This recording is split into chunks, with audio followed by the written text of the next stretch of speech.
कहा जाता है कि कहीं न कहीं हर अमंगल में, हर अशुभ में शुभ के बीज छुपे होते हैं।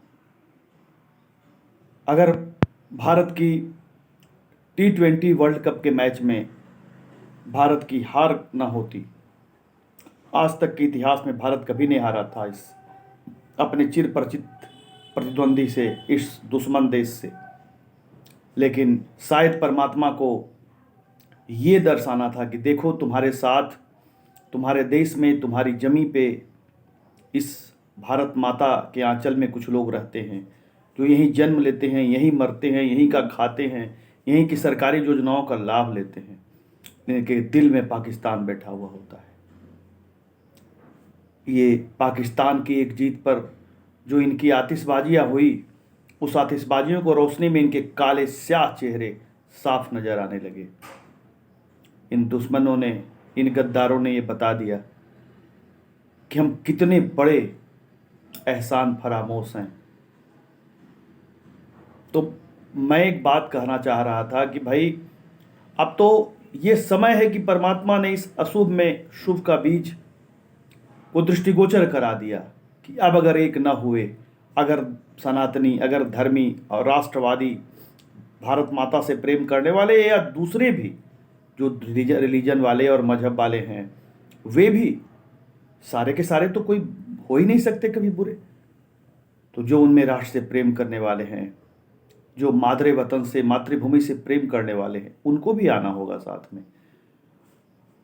तो इसके लिए सबसे बड़ी बाधा खासकर सनातन धर्म से प्रेम करने वालों में है ये हमारा जातिवाद।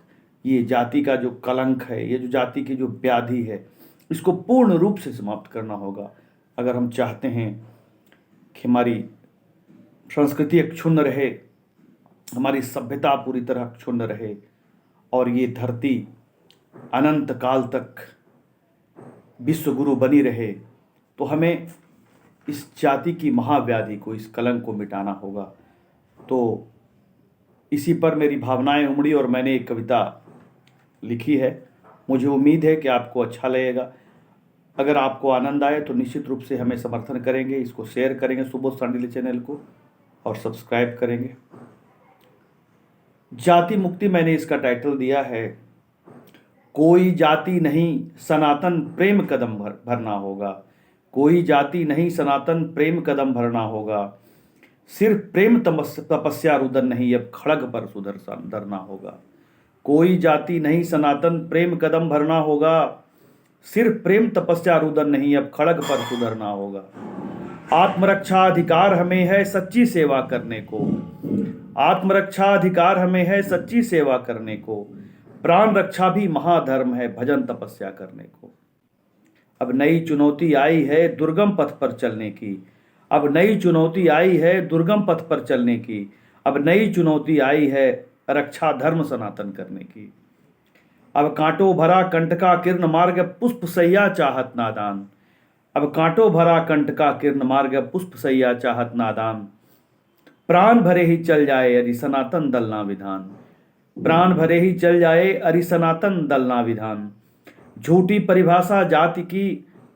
परिभाषा जाति की सनातन समाज को तोड़ दिया। दुश्मन सनातन ने इसी का लाभ लिया और तोड़ दिया, हमें तोड़ दिया।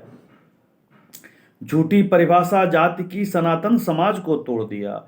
दुश्मन सनातन ने इसी का लाभ लिया, हमें फोड़ दिया। इस जाति पाति की व्याधि का संपूर्ण विलय करना होगा। इस जाति पाति की व्याधि का संपूर्ण विलय करना होगा।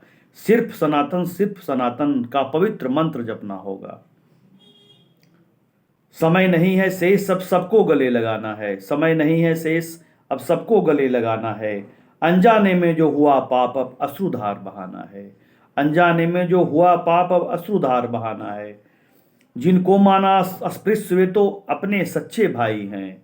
जिनको माना अस्पृश्य वे तो अपने सच्चे भाई हैं। कर दिया हृदय से दूर वे तो सच्चे सनातन राही हैं। अंग्रेजों की चाहत थी कि संपूर्ण सनातन टूटा हो। लाभ इसी का लेकर ही सत्ता हमारा झूठा हो। कोई जाति नहीं, सनातन प्रेम कदम भरना होगा। अब प्रेम समर्पण और त्याग का संकल्प गहन करना होगा।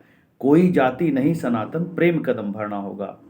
और मैंने अपनी पिछली कविता में दोस्तों, शायद आपको याद होगा, मैंने 4 पंक्तियां लिखी थी। उसमें मैंने ये लिखा था, सुने इसको जरा। अज्ञान तमस जो दूर करे वह कोई हो वह ब्राह्मण है। अज्ञान तमस जो दूर करे वह कोई हो वह ब्राह्मण है। अन्याय तमस का त्राण करे वह कोई हो वह क्षत्रिय है। अन्याय तमस का त्राण करे वह कोई हो वह क्षत्रिय है। सुख समृद्धि जो लावे वह कोई हो व्यापारी है। सुख समृद्धि जो लावे वह कोई हो व्यापारी है। अपवित्रता दूर करे वह अपना सच्चा भाई है। धन्यवाद। प्रणाम।